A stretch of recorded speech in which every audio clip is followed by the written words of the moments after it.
Hello and welcome to our 2017 Oscar Pick podcast. I brought the ballots! Yes, and here we go. Wait, why does mine say movie phone? I thought they died in the great celebrity death purge of 2016. No! They're still a thing. They have a website and everything. Well, I'm gonna guess that Titanic is gonna win everything.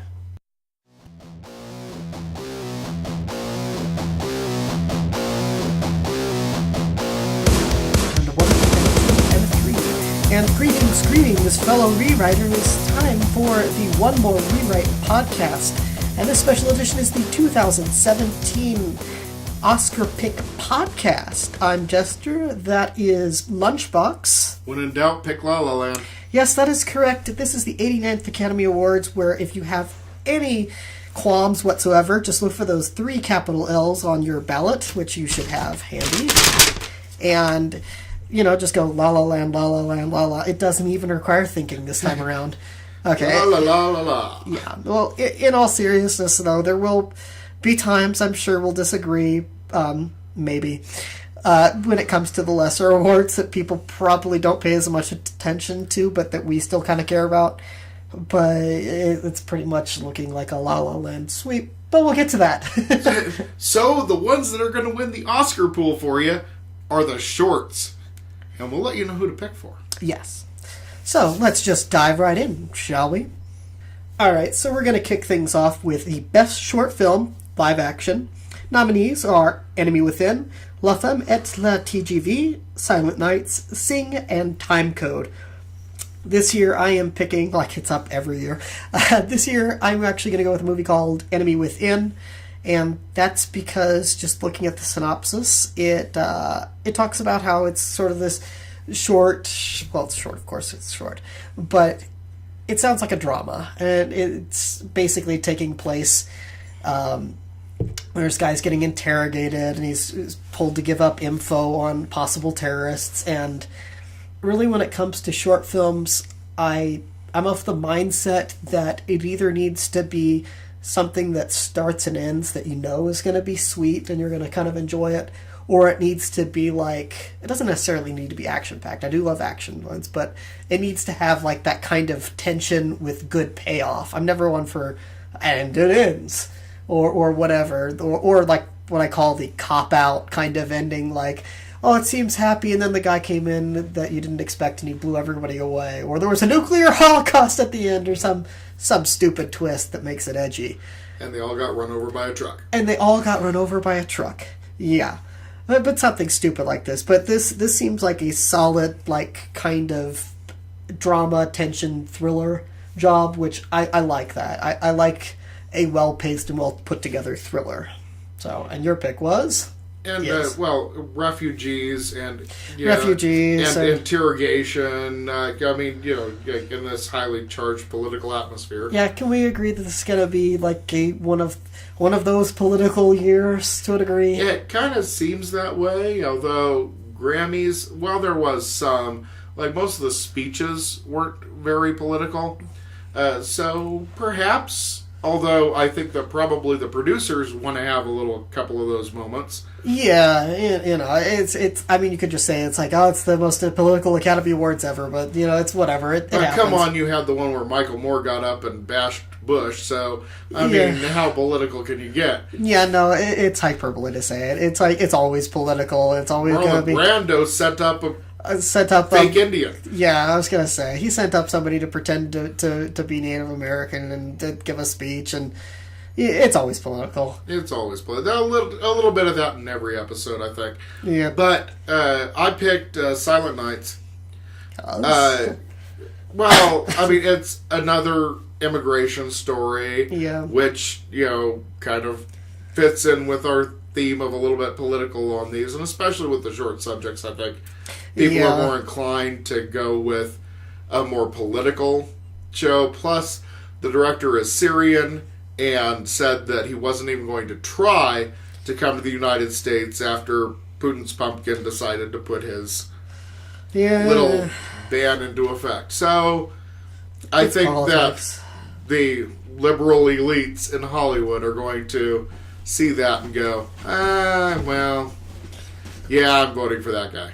And then maybe they'll like have like you're thinking like simulcast or whatever. They'll Skype him in so he can make his speech, or maybe he'll send in a Native American to give a speech for him. There we go. Everybody. That would be awesome. It's like Chief Littlefeather, welcome.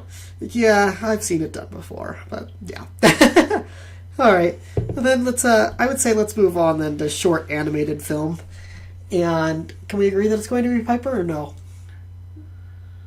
Yeah, I think we can agree it's going to be Piper. Pretty much.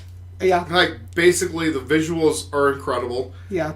Pixar hasn't won in a while, and... Yeah, I know. Which is surprising to me, because you kind of end up seeing the animation awards, like both the short film and the feature film, as like, and that's the Pixar award. Right. But they haven't won the short film category in a long time. No. But I think that just, this could have actually been shot on a beach. Yes. I mean, the visuals are just stunning, like, so perfect. Yeah. That it's hard to say that it couldn't win. Yeah. I mean, it's kind of, it's Pixar, so you've got that bit of cuteness, and for those who haven't seen it, it's an adorable little story about like a little sandpiper and a miniature crab and all that.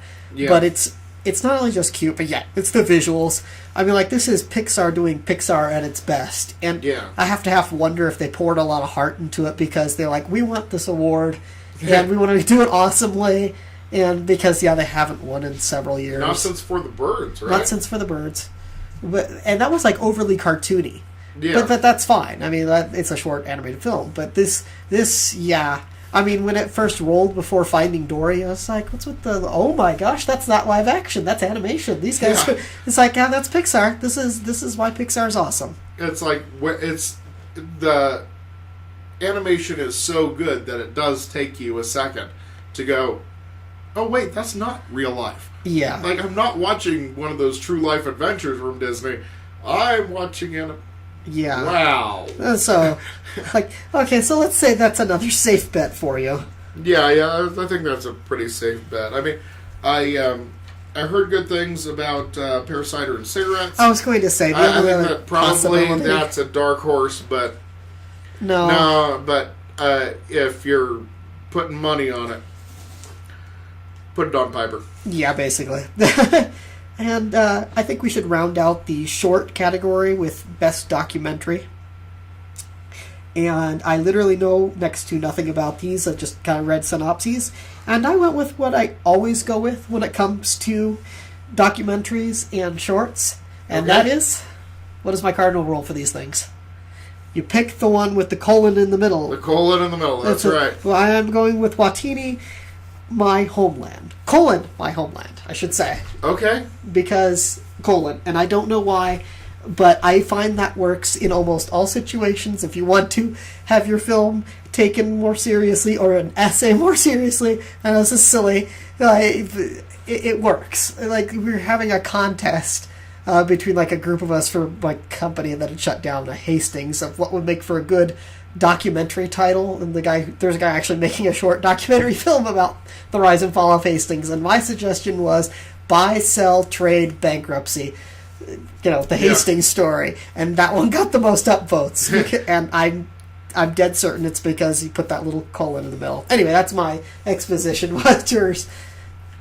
Well, I was going with Joe's Violin. Oh, really? Well, I mean, it's Holocaust, it's charity. I mean, it's basically an advertisement for the Mr. Holland's Opus Foundation. Yeah. But it's, but a Holocaust survivor donates his violin to charity that this prodigy picks up, and it's heartwarming, feel good. I just don't see how you lose with that. I was actually almost thinking that wouldn't win because of those reasons, because like it felt like this is gonna sound horrible, but oh well, I'm a horrible person. I remember when it, like, in the, I want to say, mid to late 90s, when it felt like Holocaust movie type stuff was in vogue, You got like Jacob's Ladder. You had It's a Beautiful Life. Jacob the Liar. Jacob the Liar. It felt like everybody was trying to do the perfect Holocaust movie, Holocaust short. And Jacob the Liar failed miserably. But yeah, I don't know. I don't know how else to say it, because it does seem like some sad, sick sort of like in vogue type thing. Like, what's the good thing to talk about? And I wasn't sure because that seemed too safe. It's heartwarming. It's got that kind of sad backstory with the Holocaust element, but it struck me as a little too. I don't want to go on too much about this, but it really was the heartwarming factor that kept me away from it, and I was just like, screw it, I'm going with the Nicole one again. The only other one that seems like a contender in there is it White Helmets? It's White Helmets. White Helmets. I mean, White Helmets, it sounds like it could be a contender. I've seen a few people pick it. It's maybe. I mean, it kind of deals with current events issues. So perhaps it might go to White Helmets. I'm still going Joe's Violin, I think. Okay. Well, we shall see. Okay, so now we're going to move into other categories that sometimes people don't care about, but I love to obsess about, and that's the ones that are like the background stuff, like, visual effects, sound stuff, cinematography.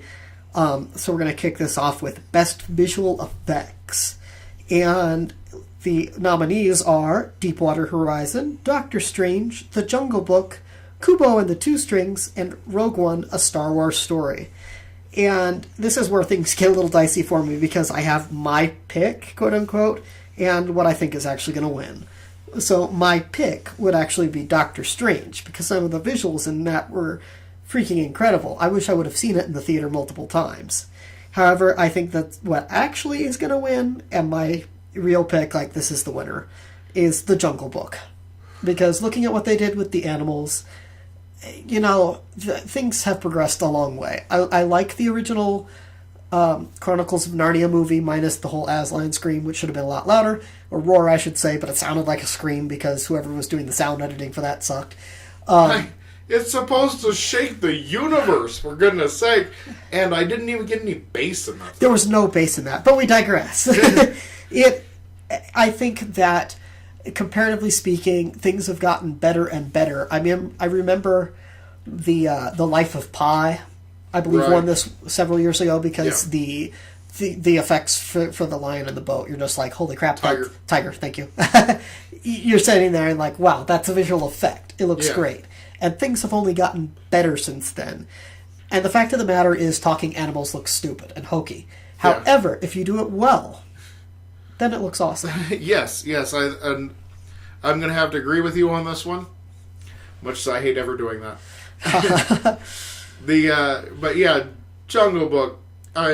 You have realistic looking animals talking.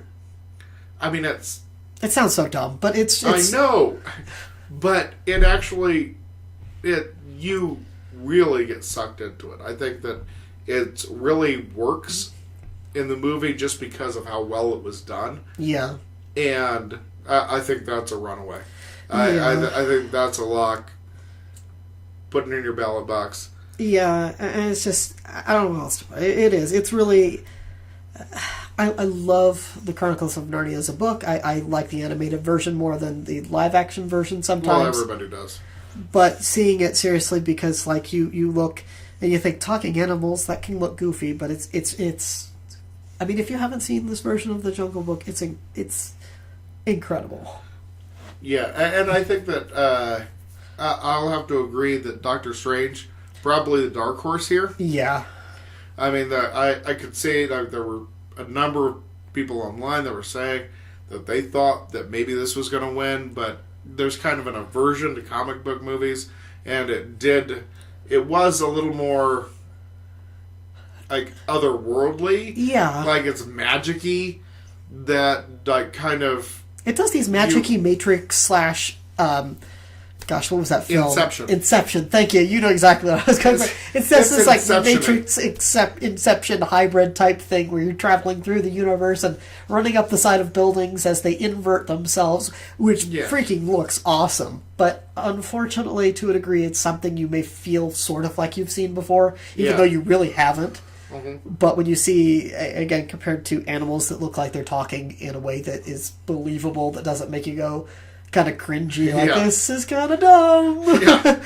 Or, like, this is a kid's movie, which, I mean, Jungle Book is a kid's book, but doesn't make you feel like, and I'm watching a kid's show. And I'm watching animated animals talking. I'm watching animated. You go, I'm watching animals talking. You miss the whole animated part of You that. miss the animated part, and suddenly you feel like how did they train those animals to talk? Yeah. Suddenly you go from, like, these are animated animals to, I'm Dr. Dolittle. I understand animals. Do you see this? Do you see what I'm seeing here? Animals talk to me.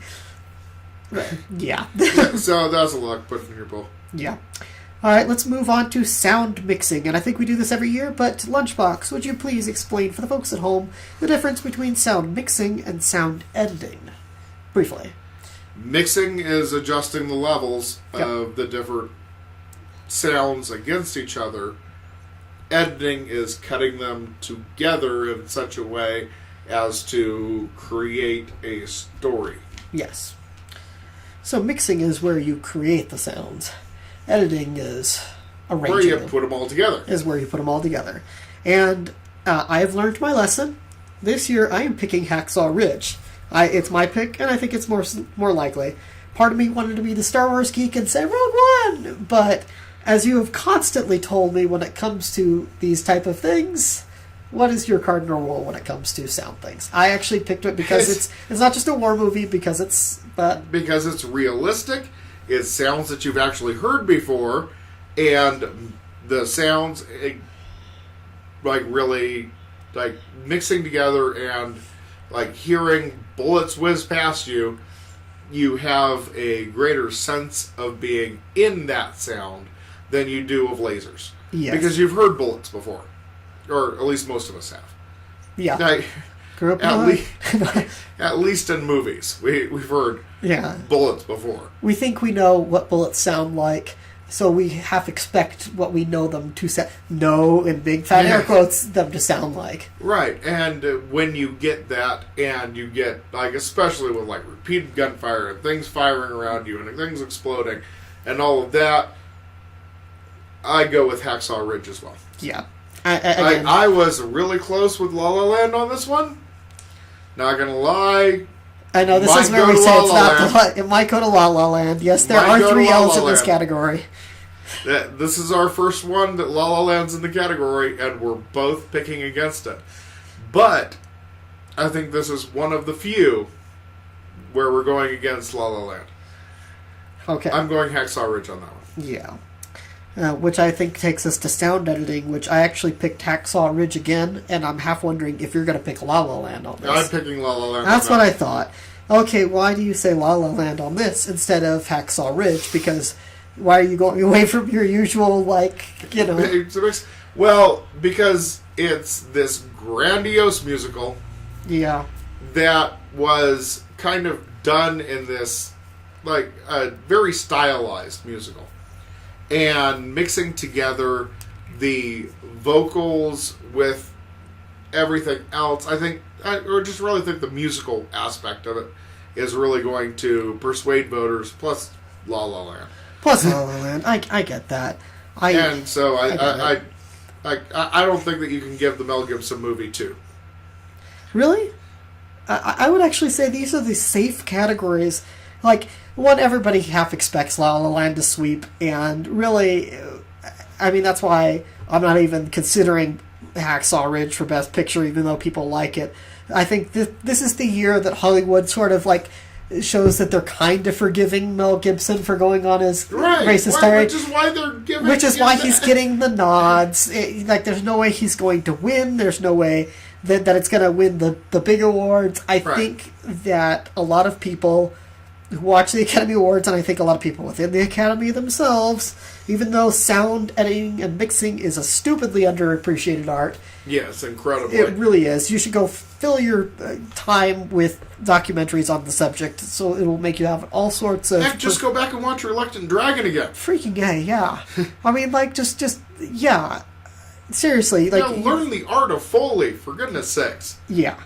I've actually recently watched a short film on the subject of sound editing, and I was just like, this needs to be put up for an Academy Award, so not only will people see it, but also so that the Academy will see it and say, oh yeah, we should probably just... Oh, we should take this more seriously. Anyway, back to sound editing. I'm picking Hacksaw Ridge for the tried and true staple, one, that you usually go by, and two, because I think it is... That I do usually go by, but I wanted to be right in at least one of these. So, I picked La La Land. I picked it because it's like the two safest ones that they can give Hacksaw Ridge, because not only can they say, look, okay, Mel, you're forgiven. Look, we even give you a couple of the small little awards so some of your crew can get some stuff. You can say, hey, my film is an Academy Award-winning film.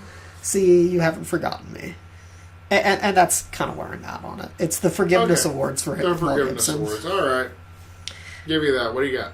All right, well, I would move right into cinematography, which, again, has La La Land in it, but, again, I am actually going to go with Arrival, because even though I have not seen Arrival, I've seen enough clips and scenes from it that I'm saying to myself, this is kind of along the same lines as the Hacksaw Ridge thing. It's the safe to give it that, because sci-fi films never win the big stuff. I mean, I'm still in shock over the Lord of the Rings Return of the King movie winning Best Picture, and that was like over a decade ago. Right. Because Hollywood never gives it out to sci-fi or fantasy films, no matter how well they're done, except for the one time when they did.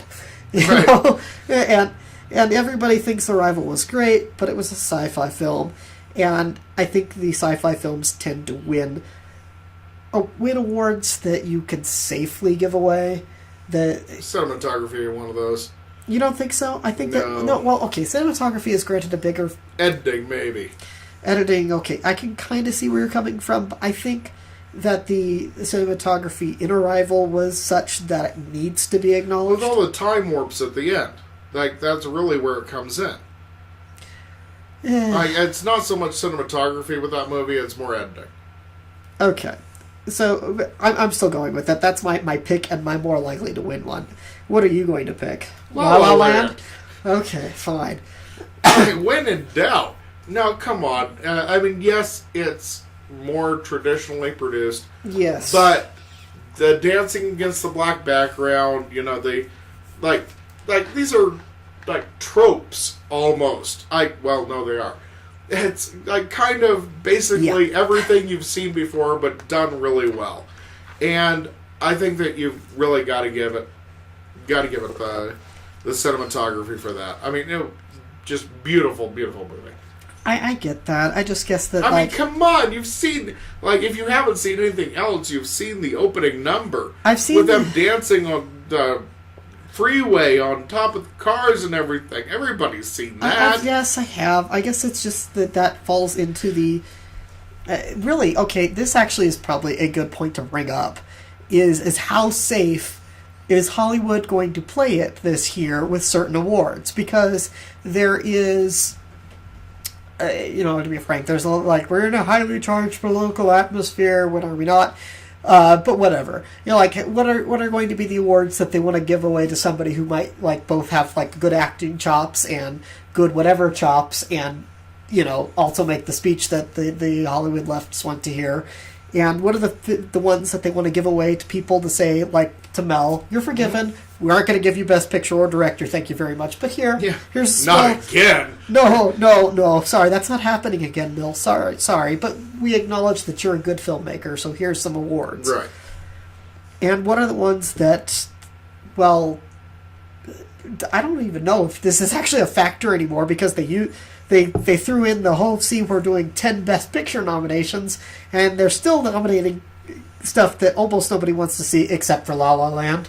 Except for La La Land, which is just, I don't know. But, what? Too white? That's what you're saying? No, you're saying my pick is too white.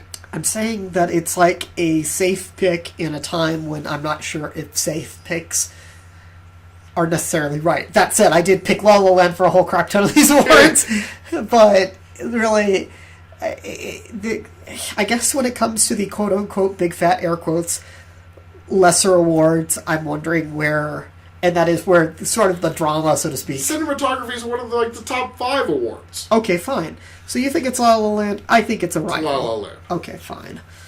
La La Land because it's safe and because it's La La Land. Okay, fine. Put your big fat dough on La La Land. Lunchbox seems to know more about the film stuff than I do, and half the time he beats me out on these categories, and I'm just like, no, it's this one. So go ahead, go with him and be wrong. Anyway, we're going to go to film editing, which has La La Land, Arrival, Hell or High Water, and Moonlight. I, of course, have picked Hacksaw Ridge, and, of course, Lunchbox has picked La La Land. Yes, for all the reasons we just discussed. All the reasons we just discussed. No, and there is no way Hacksaw Ridge. Really? And like I said before, maybe you give it to Arrival. Really? Yes, with the time warping stuff toward the end and how everything plays together at the end and explains the whole story. Yeah. And okay. why the flash forward, flash back, flash everywhere kind of story works out in the end. And you're kind of disoriented until you understand how everything works together. Yeah. Then that's editing. And beautiful editing. And really, it's the editing that makes that movie. Okay. It's the reason that whole movie works is the editing. But, come on, La La Land. Okay, fine, La La Land. Shut up and take it. It's La La Land. Whatever. Okay, well, I guess if you're ready for best production design, I am... Production design, go ahead. Okay, you've got Arrival, Fantastic Beasts and Where to Find Them, La La Land, and Passengers. And I am going to go totally outfield and not pick La La Land, even though I almost did, because I'm going to go with Hail Caesar, because it's the Coen brothers, and they surprised you a couple years ago with winning it for that hotel movie, which I'm totally blanking on, which you said, no, it won't go to that. And I was like, yeah, but if anything, they know how to do production. They know how They do. And granted, Hail Caesar, it's a beautiful movie. It is. I mean, and I love Coen. I love both of them. Yeah. Though I can't remember their names right now. Joel and Ethan. Yeah, I was going to Joel say. and Ethan Coen. It's like, you'll get there. I love them. But, man, La La Land. Really? You just think it's like total La La sweep? I'm thinking, no, I didn't say La La sweep. I already said one that I didn't think La La was going to win. Yeah, that was Hacksaw Ridge because it's safe. But, okay, so, yeah, you think La La Land, make the case, because Hail Caesar, to me, it's just one of those ones that's just... I don't know. I don't know how else to stress it. If you watch a Coen Brothers film, you know precisely what I'm talking about when it comes to production design, because it's like their movies always have that certain feel that you can look at it and say, oh, that's a Coen Brothers movie. Like you pop in like Hudsucker Proxy, and you're like, oh, yeah, I'm watching a Coen Brothers film, aren't I? You're right. And I don't know. I think a few years ago you had made the case like, yeah, no, they always do that and then whatever, and then it went to them. Right. And you may be right on that. You may be right on that. I don't think you are, but you might be. I mean, we're all just spitballing here. Obviously. But, no, I just think that everybody's just going to go, yeah, La La Land. I love La La Land. And it was cut together. I mean, it was pretty. It was pretty. You saw that, if you've seen nothing else, you saw that freeway dance scene. Yeah, freeway dance scene. I don't know. I feel production of that. The freeway dance scene to me sounds like what everybody was saying the other year with like Boyhood. It took 12 years to make. That's our selling point. Is like it took 12 years. It's like freeway dance scene. 12 years to make. Right. Yeah, it probably took them 12 years to make. Right. Well, hours and hours of work to get all that choreographed. I'm sure. I mean, just like Hail Caesar, like for the goofy dance number with I was going to say Magic Mike because I blanked on his name, but oh well. Chin Hard Thunk, whatever his name is. He's a guy who I have like almost no freaking respect for because his name sounds so stupid.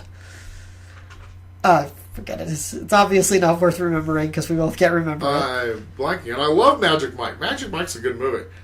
Magic Mike 2 was pretty good too, actually. Okay, so we've digressed to talking about Magic Mike. Production design goes... Not Matthew McConaughey. No, it is not That's Matthew. the other one. How can you even confuse those two? Their body types aren't even the same.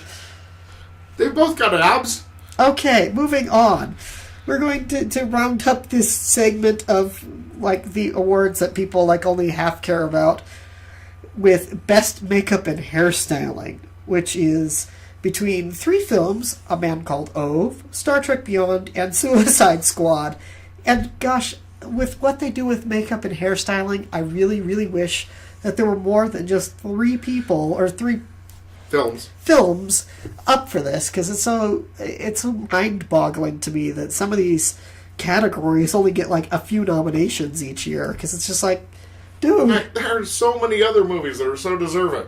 There's so many other movies that are so deserving, and I think the only reason they get ignored is because, while it's not my favorite genre in the world, is that there's stuff being done in like horror movies and thrillers that get kind of ignored because they're fluff. Yeah, exactly. And they are, a lot of them. Like, if you've ever seen, like, Krampus, the stuff done for that was awesome, but it was never going to win anything. Never saw it, no. No, it was a funny kind of horror-type movie done well, and there were, like, effects, both visual, makeup, and all that done really well, but you see it, and you're like, this sucks, because you know it's never going to win anything or be appreciated, because, like, oh, that's hand-waved dismissively Krampus. Right. Anyway, your nominees are A Man Called Ove, Star Trek Beyond, and Suicide Squad.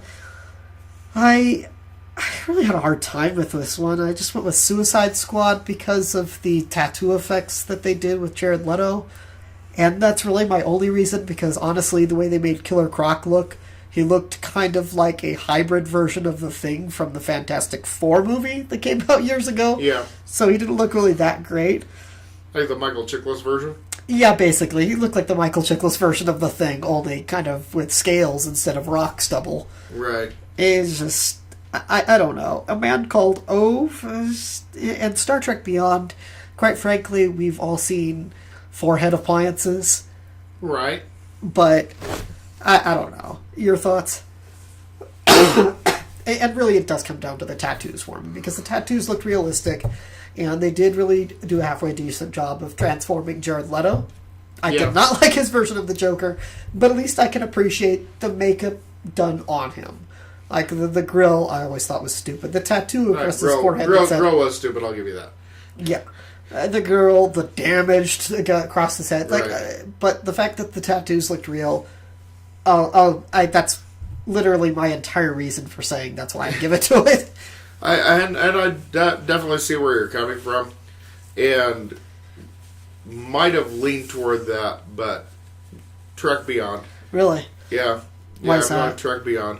It was, like, just from the visuals that I've seen of the movie, of the main villain aliens? The main villain aliens. It was just like, there is something, like, otherworldly about that, and, you know, there's something that kind of works in, like, some other way from what I'm used to seeing. Yeah.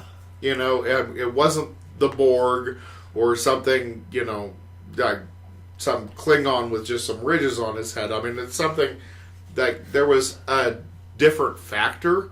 Well, it's because they had different shaped heads. They did a whole different appliance for the entire like cranium of the actors and everything. Yeah. So it wasn't just... I make the joke about the forehead appliances because that's what that was the go-to for a lot of aliens in the Star Trek verses. Like, and these have knobbly ones on their ears, right? Kind of thing. They have big ears. Oh, this guy's got pointy ears. This guy is black and white, and you know. Don't you see the obvious? It's phenomenal episode. You have to go watch it. Anyway, so available on Netflix. Yeah. Go back and watch it seriously. It's a good episode. It is really a great episode. Before we digress into phenomenal episodes of original Star Trek, you're saying Star Trek Beyond because they did trick me on. Because they did something at least a bit different than the normal, like, and we've slapped ridges on his forehead, and he's like, Leon. Yeah. And it really, there was something to that really... Upped the alien really, yeah, feel. it upped it. Yeah. Okay. Yeah, I think that there was something extra there. Okay. So, briefly, we will cut to our discussion of the awards that you've actually probably heard more about. And yes, we are back, and now we're going to get on to the bigger awards, which I have correctly been pointed out to me that cinematography should have been in there. But unfortunately, because I have a movie phone printout, it is lumped in with the awards that are traditionally considered kind of lesser. But cinematography is not lesser. It should be here. That said, we are moving on to Best Documentary. Your nominees are Fire at Sea, I Am Not Your African American. I don't know if I'm allowed to say that, so I'm not. Life Animated, OJ, Made in America, and The 13th. I actually went for the one with the title of I Am Not Your You Know What, because it's one is supposed to be one of these hard-hitting, powerful documentaries, and I also followed a certain rule that I've come to, I knew about back in the day, so to speak, of working at movie theaters, but have come to realize even more, which is it's not just about how good your film is, but how much advertising, so to speak, you do within the Hollywood community. And the truth is I've seen a lot of for your consideration things for this particular documentary. Like, not just like recently. I mean, like, there's been a lot of buzz about it even before the Academy Award nominees were put forth. But really, it reminds me of the time when I used to pick up like this insider trade magazine from Barnes and Noble. It was called like Cinefex magazine or something. Love that magazine. That always used to be filled with the for your consideration kind of advertisements that were directly meant for Academy Award members. And the amount of ads I've seen for I Am Not Your African American have been reminders of me of that. I'm just like, wow, they're really promoting the bejeebers out of this movie to the insiders. So that's kind of, and that's what I picked. That's my pick. That's my more likely pick. That's over Lunchbox's pick, which is what I normally would have picked simply. It's got the colon! It's got the colon! Which I know is always my cardinal rule when it comes to pretentious documentary stuff. Invented by Cardinal Anthony Rule in 1887. Yes. It's the cardinal rule. Yes. Of course. It's got joking aside, okay, what is your reasoning? Flawed. It's race in America. Oh, yeah. Come on. They basically... Oh, and the other one isn't? They basically use Me and my OJ paper ballot seem to beg to differ. as a jumping off point that, and everybody wants to, see the Bronco chase again for some reason. Oh, God. So, everybody was, fascinated with the idea. For some reason, everybody is really... fascinated with OJ. Oh, God, hand me a shovel. We've hit rock bottom. We're still going.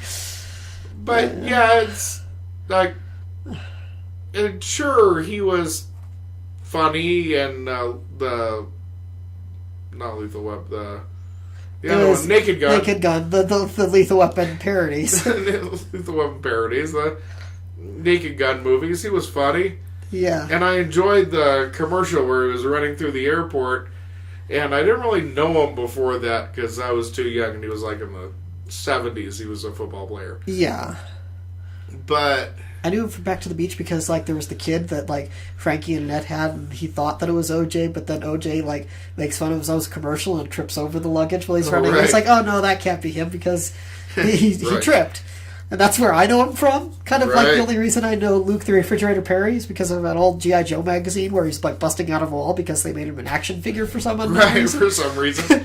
With a mace that was... shaped like a football. It was awesome. But we digress. So I still want one of those. Yes, if any of you have one of those, please send it in. Send it to P.O. Box. Yeah. I'm sure you probably find it on eBay actually for a small fortune and your lower left kidney. But, sure, my firstborn child. And the kidney. And the kidney. We're and the kidney. And we're going to gotta throw in the kidney. Gotta throw in the kidney. Anyway, so yes, best So documentary. OJ, I mean, basically, I haven't found anyone that is betting against OJ. So if it's in your pool, That sounds horrible, but okay, yes. What was I saying? Where's my shovel? Get back to the... We're back past the bottom again. beating a dead horse. Okay. Is it dead there? We're going past the horse now. Is there any other animals we can beat to death? There's got to be more. So yeah, everybody says OJ. I'm going with the consensus opinion. OJ wins. Yeah, It still sounds wrong, it's doesn't like, it? yeah. Moving on to Best Original Score. Your nominees are Jackie from Makachu, La La Land by Justin Horowitz. Oh, these are the people who actually made the songs. Lion by Dustin O'Halloran and somebody's name who I won't butcher. Moonlight by Nicholas Britell, and Passengers by Thomas Newman. I picked Passengers because it's sweeping, epic kind of sound, and maybe it's safe, but of course, Lunchbox is going to go with the triple L and say La La Land. Because it's always La La Land. That's your safe bet. I thought actually the Passengers would be a safe bet. No, I just can't see it. You can't see it? No, can't see it. Okay. It's dark in here. I think I hear a phone buzzing.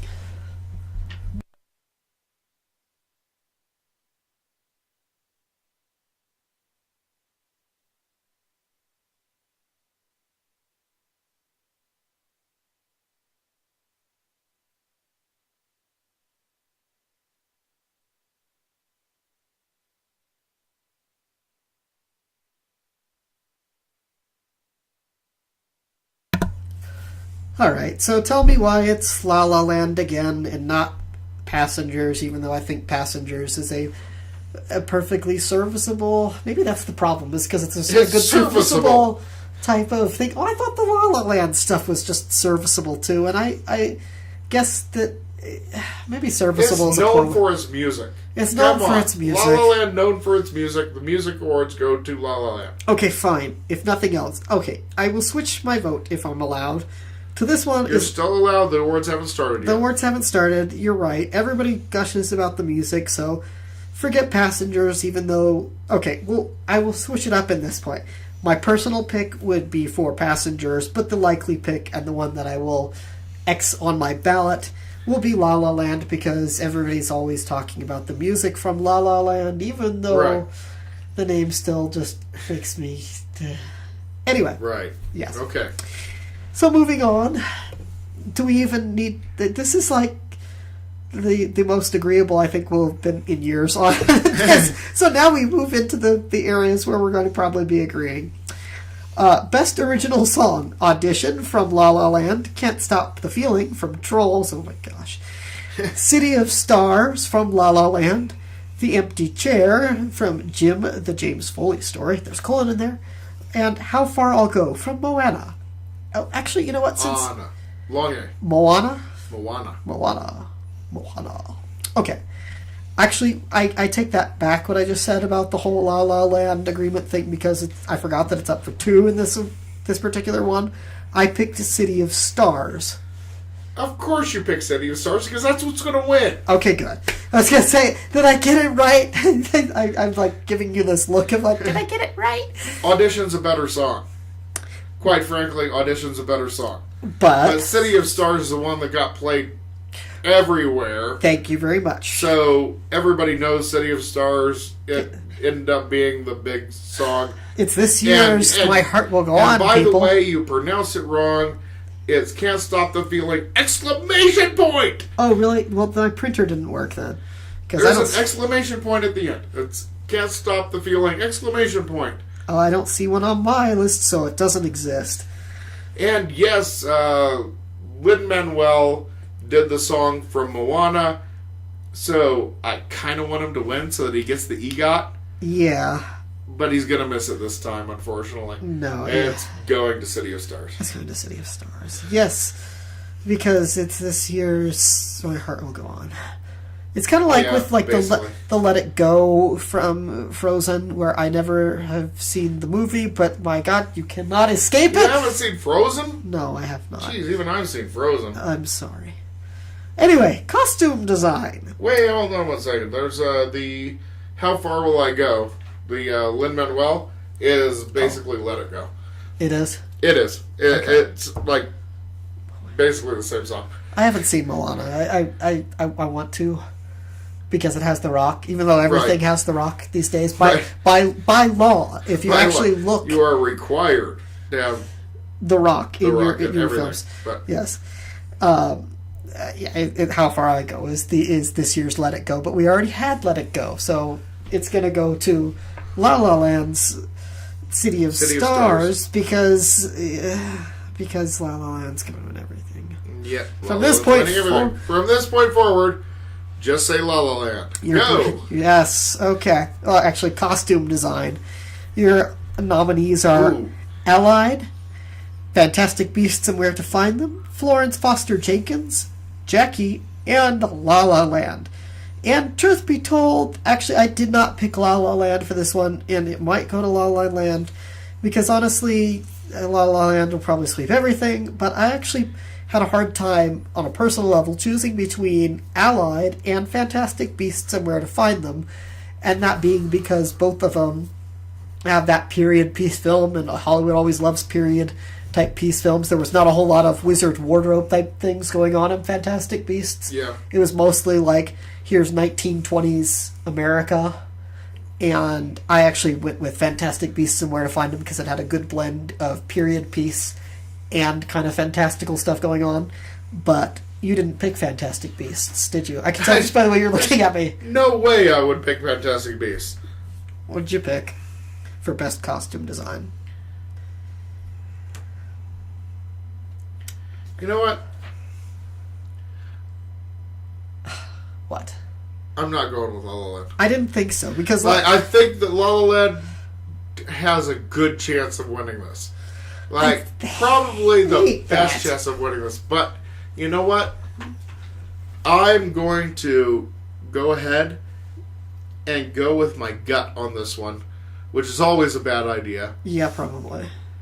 And I'm going to say that what everybody else said was a dark horse is going to take it. It's going to go to Jackie. I was looking right at that one thinking, it's Jackie, isn't it? Because it's going to go to Jackie. Everybody loved Natalie Portman's performance. It's the costume design is basically everything we've seen before. We have newsreel footage of all of this. We kind of know what it looks like. But in order to get everything right, it's difficult. I get that. There is a certain amount of style that needs to go into that, and I'm going to have to go with Jackie. My personal dark horse and pick is still Fantastic Beasts. Probably going to go to La La. But I hate it when movies La La Land. I'm going to pick Jackie. I'm going to stick with it. I'm going Jackie. Jackie. Fine. Best costume design always bothers me because you've got this thing where, literally everything that isn't La La Land is basically a period piece. Which makes it difficult. But at the same time, it's you almost have that, La La Land, because La La Land's going to win everything. Because La La Land wins everything.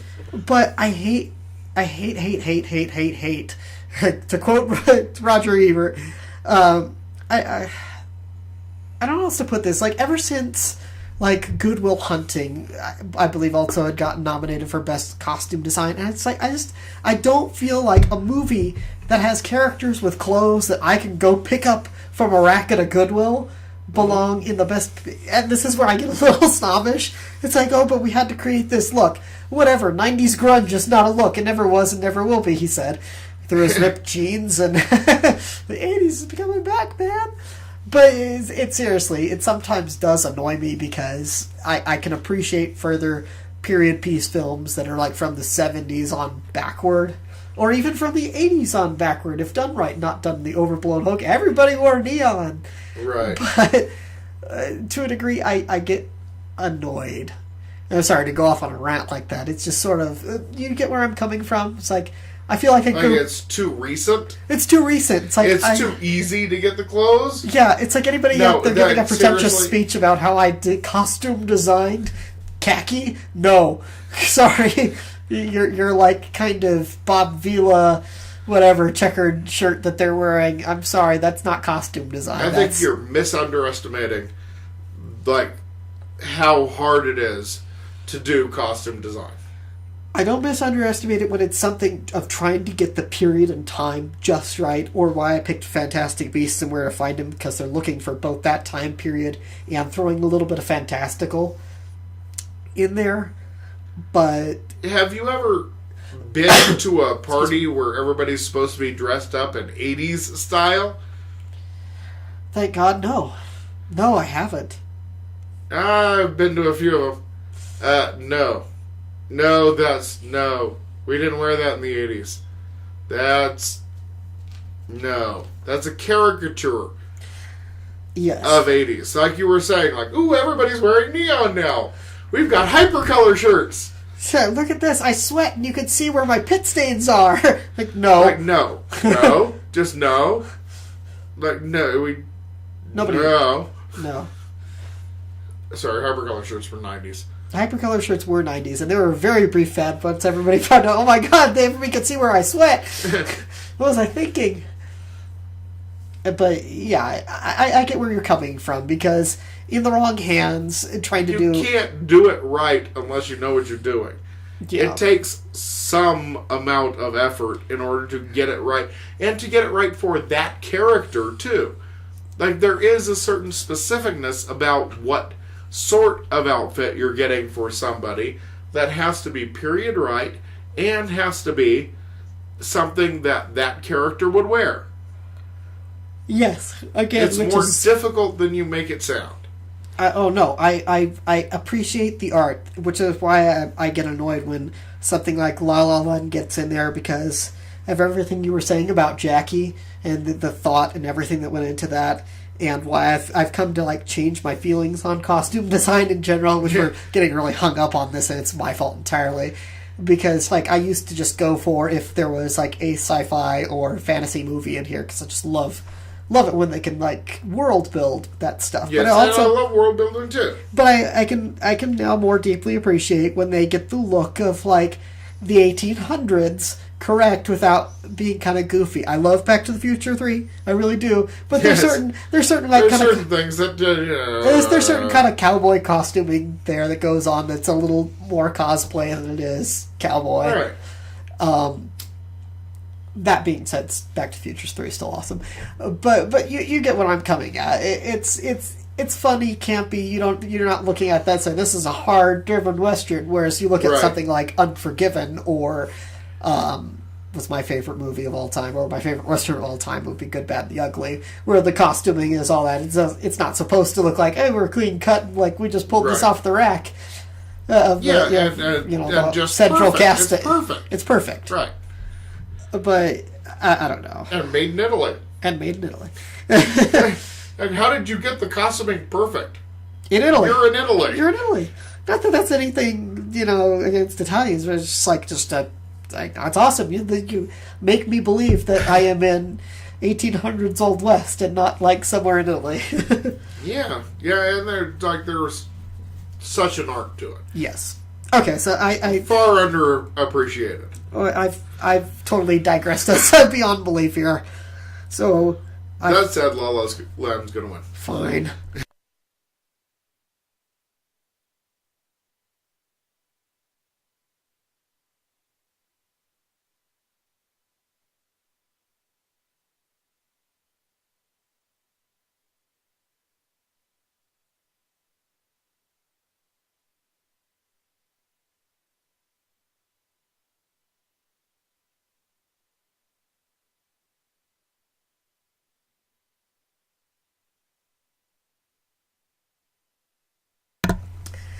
Okay, so I guess that would move us to Best Adapted Screenplay.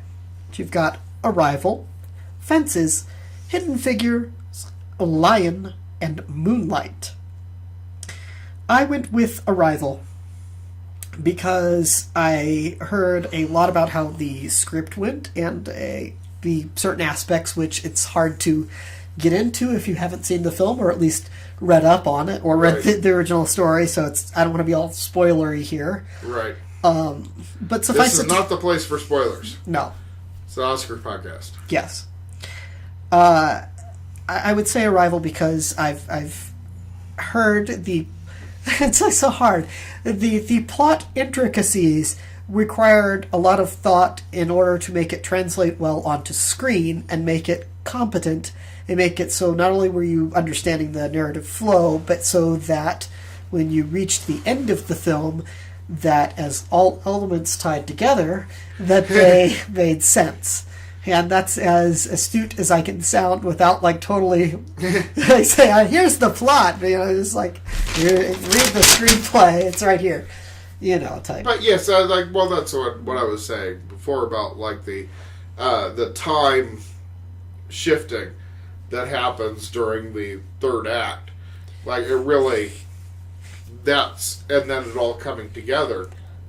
Definitely, I can see where you're coming from. You're totally wrong, of course, on who's going to win. Okay, but I think Arrival definitely. Is Arrival your dark horse at least? The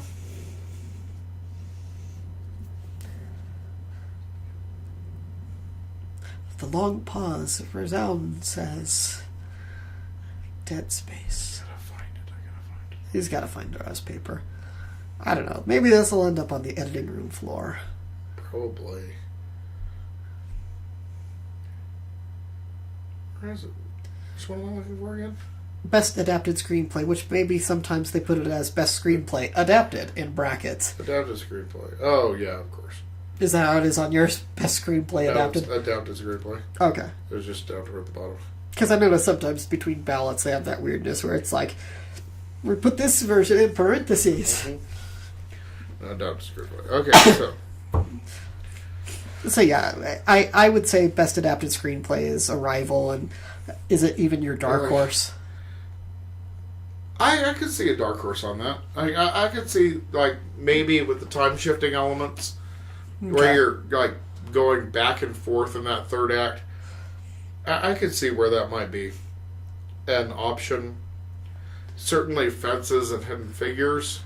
Yeah, both of them with the Oscar So White last year, maybe. Is that just last year? I feel that all the politicalness sometimes just. But really, I think that they're going to give it to Moonlight. Really? Yeah. I mean, it's an incredibly told story. Like just kind of this really real story. Okay. That kind of, if you haven't been there, you don't know it's a real story, but you kind of understand being there a little better. And I think that in that way, and the way it was just so superbly acted, that I think that's got to take it. I mean, I guess I can see the argument there. I just Hidden Figures is my dark horse in there. Really, honestly, I Hidden thought that was too. Is my dark horse. There was something about it that was just too, schmaltzy. I guess schmaltzy. Well, really. I guess I automatically put that in there because for some reason I see, and it's probably because of the movie that he was in where he played Walt Disney. There's this very Walt Disney vibe that I got from the trailer for Hidden Figures. You know, like it feels like a Sunday afternoon Disney it does, movie. and I don't know why I just confused Tom Hanks with Kevin Costner. It's maybe because their acting styles is that bland level. They're just sort of like, let's get like a known guy. Tom Hanks or Kevin Costner, which one's available? It's actually Kevin Costner's in this one, but it does. It has that. Excuse me. It has that afternoon movie kind of feel that makes it kind of cozy. You know where it's going to go in the end, and you know it's all right. It's there's no big surprises, and any kind of dramatic turns in it are just. It's kind of the untold story, though. I mean, I think I kind of like that they're telling the story, the untold story, that most people didn't know. Again, that and I appreciate that, and granted, certain liberties were taken with the story, which always has to happen. Yeah, just But what, I Sanka do have Cafe wasn't the real name of the bobsledder from the Jamaican bobsled team? I don't know, that was his real name. Oh, okay. But you have to consolidate characters and do all of that just for storytelling. But I appreciate that. I think that probably Academy Awards, the Academy voters would appreciate that. Hidden Fence is my dark horse on that, but Moonlight Moonlight's going to win. Okay. Well, nobody dissents from that. It's Moonlight. Okay. Put it in your pool. Well, that's the adapted screenplay. Best original screenplay, which we actually might disagree. Well, if you... Okay, from adapted screenplay to original screenplay. Your nominees are Hell or High Water, La La Land, The Lobster, Manchester by the Sea, and 20th Century Women. I went with Manchester by the Sea because it sounds horribly depressing, and from what I could tell, the character doesn't really grow. He just sort of ambles along in life, and it has all those things that remind me of the stuff that Hollywood would nominate and give the award to all the time, that just kind of like annoyed me so much. So it has that kind of classic feel, much in the same way La La Land has that classic feel of like, here's like a good solid romantic story, which we haven't like given a nod to in a long while. Which is why you probably picked La La Land. Right, because you like being wrong and I like being right. Uh-huh. So I picked La La Land because everybody's going to pick La La Land because La La Land. Because La La Land, I don't know. I really do have a hard time with this. Okay, so the best actual screenplay was The Lobster. You're going to say The Lobster. I read The Lobster is definitely the best screenplay out of all of them. Seems like the kind of movie you come up with like on a bong hit and a head injury. Hell or High Water is a close second, though. I mean, Hell or High Water... I want to see that. Darn good story. Because Jeff Bridges. Because Jeff Bridges. Yes. And, I would say that probably, well, I don't think that anybody's ever going to give it to The Lobster. I think Hell or High Water, maybe. But if I have money on it, La La. Okay, I can see La La Land. You're putting money on it, it's La La Land. Okay. He says La La Land. I'm picking La La Land. La La Land for the win. Fine. Alrighty. So I guess we're moving into the bigger ones. Best foreign film. Are we ready for this? I don't know if I'm ready for this. I had a hard time with this one. Okay. I didn't, because I'm brilliant. Best foreign film, your nominees are Land of Mine, A Man Called Ove, The Salesman, Tana, Tony Erdmann. I went with A Man Called Ove. And the story sounds both interesting and, I guess you would say, this is going to sound stupid, but complete. It sounds this is sort of that standby. That sounds stupid. Yes, you're right. You're absolutely right. That does sound stupid. It sounds solid.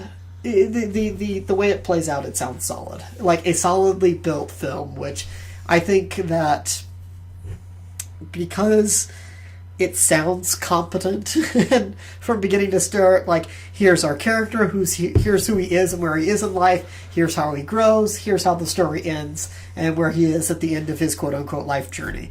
And it almost sounds like too simplistic by the numbers, but I'm going for it because of that reason. It just sounds like a competently made film. It's like boom, boom, boom. There you go. It's the story of this guy who's horribly depressed because he lost his wife, and he's to the point of suicide, and he's the grumpy old man next door. But instead of like you seeing it from the perspective of the people trying to get him to come out of his shell and not be upset, grumpy old man, you get to see it from the grumpy old man perspective, which is also kind of interesting to me. And I've heard great things about it. Yes. But that's not why it's going to lose. But it's going to lose. Because I almost went with Tony Erdmann. Okay. It's, dramedy. Yeah. So, I mean, it's a little lighter, like maybe in these troubling times, you might want something a little more uplifting. No, head shake. Definitely head shake.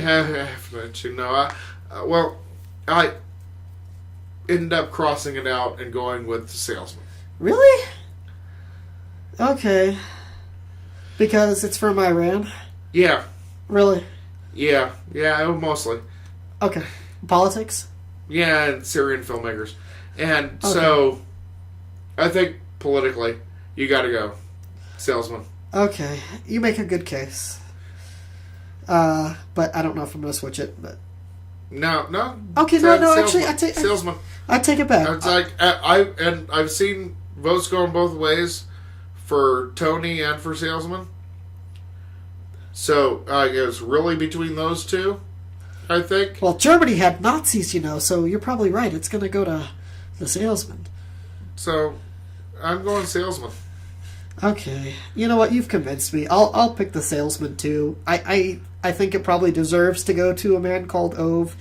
Which I have heard great things about. I'm not saying nothing. No, I get that, but really, in all seriousness, I'm saying we're trying to pick what the Academy is going to pick. That's the problem. Is I'm sitting here thinking there is too much me here thinking, and that should be in the quote unquote. Here's my pick, what I think would and should win, and then pick so what you got to take the emotion out of it. Well, there is no emotion really connected to this at all, other than I'd like to see a solidly made film, or what I hear purportedly is a solidly made film. In all fairness and full disclosure, I have not seen any of the best foreign language films. I have merely read up on them. Right. But that said, I should pick, and I will move my pick to The Salesman because politics. Because politics, and sometimes you got to go politics. Yeah. Let's take a break then from the politics and move on to Best Animated Feature Film, which I think is a pretty safe bet. Do we both agree? Let's look at the rundown here. We've got Kubo and the Two Strings, Moana, My Life is a Zucchini, which I just love that name, The Red Turtle, and Zootopia. My personal, what I wish would win would be Kubo and the Two Strings, because it looks really awesome, and I haven't seen a film that has, or I should say animated film, that has had a style like that before that gives me kind of like, wow, this is done kind of differently. I like that. I really want to see it. But it's going to go to Zootopia. I'm giving it to Zootopia because it world builds, because it looks well made, and because it's Disney, and it's Disney, and it's Disney. Well, yeah, okay, so I see where you're coming on Kubo. Like, Kubo is one of the few films, and first film in a long time, that got nominated for Best Effects and Best Animated. Which I think is awesome. Which is awesome. I mean, it's like the latest Leica, might be the last Leica picture, and like the stop motion effects is just gorgeous. Yeah. Absolutely gorgeous. But Zootopia, I mean, come on. Zootopia, I love Zootopia. I've watched it a few times. I don't watch many movies over and over again. I've watched Zootopia a few times. And it just came out last year. I love Zootopia. It is just too much fun. And obviously the whole political thing with it is and kind of hot button a bit, and incite the Academy voters a bit, but it's fun. Yeah, and I really enjoyed it. It's and I really liked it, and fun, charming, and I couldn't find anybody that voted against it. So yeah, I was gonna say nobody would make like the super like, no, it's gonna go to Kubo. Like, everybody said, I wish it would go to Kubo, but Zootopia's going to win. Yeah, and which sucks, because it's almost like I wish that it would go this way, but I'm going to do this. It's, I don't know. Of course, we're not in direct contact with the Academy voters like we used to be. Yeah. I know, it's been years. Yeah, really. So, Speaking of big ones, yeah, here we get into the big ones where people like announce these first. We go with them last to build up the excitement. There's the Best Supporting Actress, Actor, Best Actress, Best Actor, Best Director, Best Picture. We're going to kick it off with Best Supporting Actress. Got Viola Davis for Fences, Naomi Harris for Moonlight, Nicole Kidman for Lion, Octavia Spencer for Hidden Figures, Michelle Williams for Manchester by the Sea. It's Manchester. I think it's Manchester. Manchester by the Sea. I had a hard time choosing between Naomi Harris and Viola Davis, but I would honestly say I would pick Viola Davis over both. Over both herself and others. I actually would pick Viola Davis because I don't know how else to say it. She looks like she pulled off the role. That sounds stupid. She looks believable in the role. And right. The way her delivery of certain lines that I think in the hands of a lesser actress would sound stupid and cheesy. Yeah. Makes a line that could sound dumb have actual impact and sound more realistic. I think one that in particular I'm drawing from is one that was in the trailer where Denzel Washington's character complains about, like, I've been standing in the same spot for 50 years or whatever. He's complaining about his life, and she points out to him, it's like, I've been right here with you. And I think that's like, in her hands, that kind of scene comes across as a not cool rebuke. It comes like as a genuine rebuke and not like I'm saying a line, which I think, like I said, in the hands of a lesser actress would come across as like, it would come across as Hallmark TV movie right. moment, and not as like, wow, that's a really genuine emotional moment. A genuine emotion. You know what I mean when I say like that would be a Hallmark moment versus like that's an Academy Award. Very well be like very cheesy. I mean, in a lot of that, like, and it's so hard to hit that emotional center of a character, but Viola Davis really continues to hit it. She should have won for Doubt. Yes. Should have won for Doubt. Like, that was, like, incredible, her performance in that. Is this sort of going to be like Julianne Moore was the other year when she should have won for something else, but they gave it to her for... No, because it's still an incredible performance. It wasn't as good as her performance in Doubt. No. But it's still a great performance. Like, it's not like giving it to Julianne Moore for Big Lebowski because she was in some other movie. It's not like some cheesy, oh, you showed up. Peter O'Toole showed up in this movie, and so we're giving it to him for Lawrence of Arabia. No, it's not the consolation award. Like, oh, crap, we should give it to him before he dies. Here. You're right. It's not a consolation award like we did so much last year of the consolation awards. It's more like, wow, we know that you are a really good actress, and this was a great performance.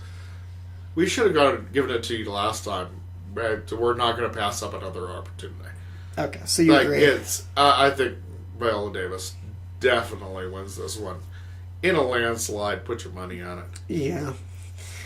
So, then let's move on to the male counterparts and Best Supporting Actor. You've got Mr. Ali from Moonlight, because I will not do him a disservice of totally butchering his name. You've got Jeff Bridges. I managed to butcher Jeff Bridges. Butcher Jeff Bridges' name. Yeah, that'll stay in the final edit. Jeff Bridges, Hell or High Water. Lucas Hedges, Manchester by the Sea. Dev Patel, Lion.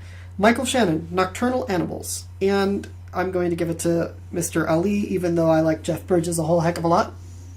Yeah. And I would love to see Jeff Bridges win this because I love Jeff Bridges in general. I think he's a phenomenal actor in everything he appears in. But I think it's going to go to Mr. Ali for Moonlight. And I likewise love Jeff Bridges. And everything I've heard about Hell or High Water is it's a phenomenal script that we discussed before.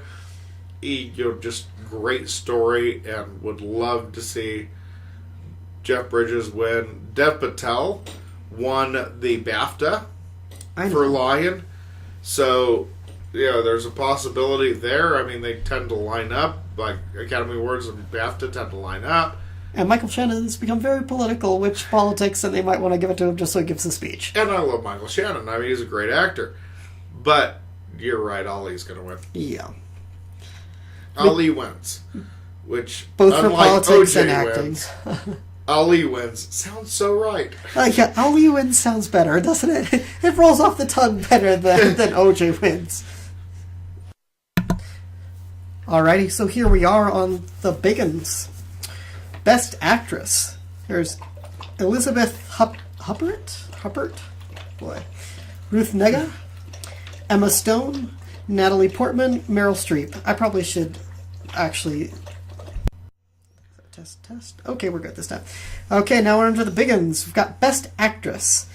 Elizabeth Huppert? Did I get it right this time? Huppert. Elizabeth... Okay, try that again. Fine. Isabel Huppert. For Elle. Ruth Negga for Loving. Emma Stone for La La Land. Natalie Portman for Jackie. And Meryl Streep for Florence Foster Jenkins, which sounds like some sort of lovely, tongue twister that you're about to start. But that said, it's going to go like the beginning of a limerick. It does. It's going to go to Emma Stone for La La Land. Because La La Land. And even though we already discussed how Natalie Portman was great in Jackie, and even though we know that Meryl Streep is a solid actress, definitely, and she flip-flops between the Best Actress and Best Supporting Actress category year after year. Sometimes she wins, sometimes she doesn't. Many times she doesn't. Many times she doesn't. She's nominated so many times she could possibly win for all of them. Like John Williams can't expect to win all of them. That's true, and I think politics aside, she's already won an award and given her big political speech. And she is also a solid known actress. It's like right.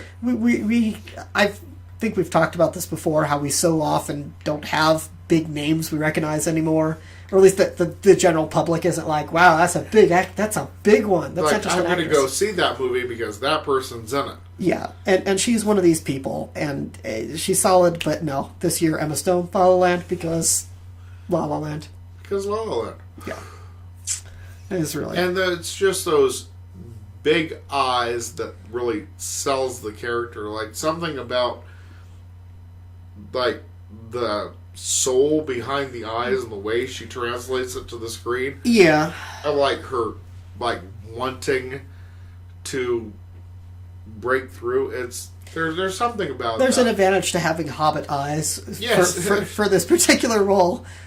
They're just, it helps sell it, does. Sell it in a way that the screenplay I don't think really did, even though I think it's probably going to win for screenplay. I think that probably the screenplay is going to win because Emma Stone was so good in it. So, Emma Stone nails it. Okay, yep. Wins it all, yep. And Best Actor, I almost feel like not bothering reading off any of these.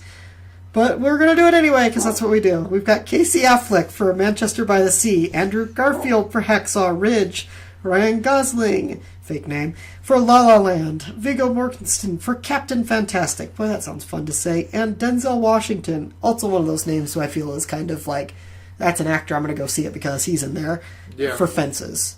And once again, it goes to La La Land, it goes to Ryan Gosling, 1, because of the chemistry, 2, because of politics, and 3, because La La Land. No, the baby duck doesn't get it. You don't think the baby duck gets it? You think it's going to go to Captain Fantastic, Viggo? I love Viggo.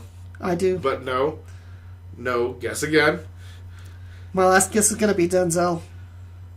Denzel's the dark horse. Denzel might take it. He might take it. Really? But no, it's going to Ben's little brother. You think it's going to, out of the blue, it's going to be Casey Affleck? Casey Affleck. Really? He's been winning. Everybody loves his performance. He is just sad sack that never changes and plays it like a fiddle. Like, nails it every second of that film. Okay. And everybody says so. And I know, there's been some stuff that's dredged up from many years ago about him, but I don't think that's going to dissuade any of the Academy voters. I think it's going to Casey. Well, Casey's got it. Okay. I just thought I was going to go, but you make a good case. Yeah. Casey just nails it in that. And, I thought, even from his small performance in Good Will Hunting, I'm like, wow, this guy's a good actor. Like, he's way better than Ben.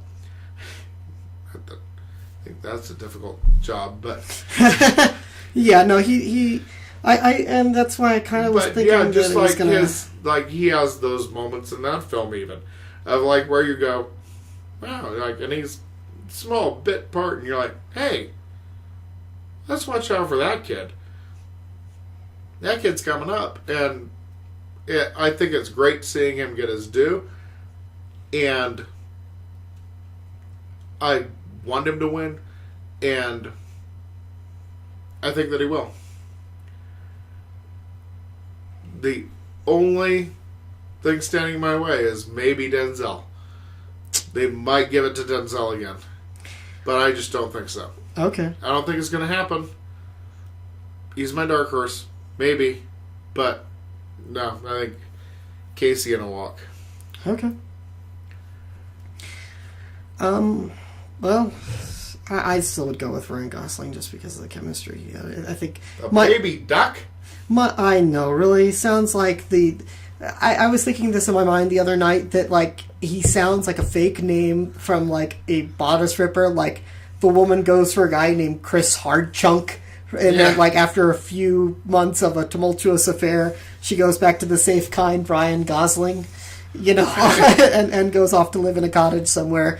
But in my mind, I feel like he's just going to be kind of pulled along for the ride, not necessarily by any power of his real acting chops, but because the sweet. I think that he can act. I just don't think that this role made him do that. Gotcha. I don't think he needed to, and he's not that good of a dancer, really.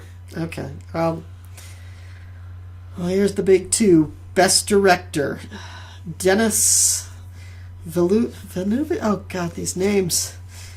Dennis for Arrival, Mel Gibson for Hacksaw Ridge, not going to happen. Damien Chazelle for La La Land, Kenneth Lonergan for Manchester by the Sea, and Barry Jenkins for Moonlight. I picked La La Land because La La Land, it's a musical, it's heartwarming and such. But I see Manchester by the Sea as a dark horse candidate because of what the director was able to do with Casey Affleck, which is why I almost went for Casey Affleck myself in the Best Actor category. But I'm going with La La Land. Going with La La Land on that one? Uh-huh. Really? I'm going safe bet this year. Just I think in other years I would be more like, it's got to go to whatever's the most political. But in all honesty, I think that Hollywood types are going to play it safe, and it's going to be I think it's going to be a safe year when it comes to some of these big things. I think it's going to be La La Land. And your big argument for Manchester by the Sea is? Because that's what I'm guessing. Because you just made a very powerful case for Casey. No, La La Land's going to win. Okay, good. It's just, no trepidation here. Okay, so we're just like... No, you're totally right on that. Okay. I just think that Damien Chazelle is going to win. Mostly for the incredible work that he did on La La Land. It's really well put together film. But I don't think that it's all that. I think that there's a little bit of should have given it to you for Whiplash. There's a little, we missed you on Whiplash, and you made another really great movie. I didn't even think about that. There is always that to consider. When I don't think it's so much regret as sort of had a hard choice, and then afterwards maybe there was a little bit of regret. You're like, we should have given it. Yeah, that was a really good movie. That was a really good movie, and I've watched Whiplash a few times too. Not just because I love drumming, but it's a great movie, and also because J.K. Simmons. Yeah, because J.K. Simmons. Yes. Yes. Well, that's the main reason for watching it is because of J.K. Simmons. Yeah. But, yeah, it's a really well put together movie and well directed. And he almost had it. I feel like he was almost had it with Whiplash, and then he made another really great movie. And I think that everybody's going to go, he made another really great movie. We got to give it. We got to give it. This guy's good. He wasn't just like a one-off that he made the one good film. He made another good one. He didn't just make one good film. He made another good film. And so... Alrighty. Well, so that said, Best Picture, I actually had a hard time. Your Best Picture nominees are Everything on the Planet. No, actually, it's Arrival, Fences, Hacksaw Ridge, never gonna happen, Hell or High Water, Hidden Figures, La La Land, Lion, Manchester by the Sea, and Moonlight. And I had like 4 I was on the fence, gone, about, which was Fences, La La Land, Manchester by the Sea, and Moonlight. And then it narrowed down to 2, which would have been like Manchester by the Sea and La La Land. And ultimately, I went safe bet again. I went with La La Land. And for all the reasons that you just said, because the guy made a good film, and I didn't even think about the fact that Whiplash made a factor, and now that you're saying it, it's like it makes even more sense to me, but because, 1, it's a safe bet, 2, it was, from what everyone has said, a good film. I am not a Ryan Gosling fan, but there you have it. It's the most solidly built, like good fiber type. It's a film. Good stock. Good stock. Yeah. Good pedigree on this one here. Yeah. And really that's what it comes down to. Not that Manchester by the Sea was not competently made, not well put together, and all those things that make a fantastic film, but... Or any of the films on the list, really. I mean, and any of the films, Hacksaw Ridge, though, is not going to get it, even though it was fantastically made, because it was made by Mel Gibson, and this is the year the Academy decides to forgive Mel. And right. that's why they give him... that's as much as you get, all right? You get a nod. You got the nod. That's it. Now shut up and go away. But, yeah, I mean, there are a couple in there that Arrival, that I might not have considered for Best Picture, but I mean, obviously, La La Land. Yeah, it's just too easy to give it to La La Land. Yeah, at this point, I mean, maybe Dark Horse Moonlight. There may be a groundswell for Moonlight, I can't see it. You know what really annoyed me though is I was reading one of the Oscar predictions things, and they said that the Academy Awards hadn't given a Best Picture award to a comedy since Annie Hall. That's not true. 44 years ago. And I said... What would you call, like, Chicago? They gave Chicago, like, it was a musical. But Chicago is a musical. Yeah, I wouldn't say it's a comedy necessarily. I would say it's a dark comedy. Dark comedy, yeah. But okay, but people think of it automatically as a musical. But anyway. But Shakespeare in Love? Shakespeare in Love was definitely a comedy. But yeah. That is definitely a comedy. Okay, so obviously this reviewer person didn't know what they were talking about. Yeah, obviously. But it kind of annoyed me that they had no idea what they were talking about. Yes. Just like we don't. Just like we don't. So, if you're going into your Oscar pool, when in doubt... La La Land. La La Land. La La Land. So, except for the categories we told you not to. Yes, that's exactly, because we're always right. Even when we disagree and have different picks, both of us are equally right. Mostly. All right, so just remember, I usually win this. Yes, Lunchbox. So go with my picks. Lunchbox usually wins us every year. So thank you for listening to the One More Rewrite podcast. You can send all those checks payable to... Okay, I'm just kidding. Yeah. Put all your money on Lunchbox, because I think maybe one year I managed to luckily eke out a victory. Just once. And that felt like, you lucky! It was like a lotto ticket win. In any case, thanks for tuning in. Until next time, that's Lunchbox. Night. I'm Jester. Toodaloo. Choose Follow me!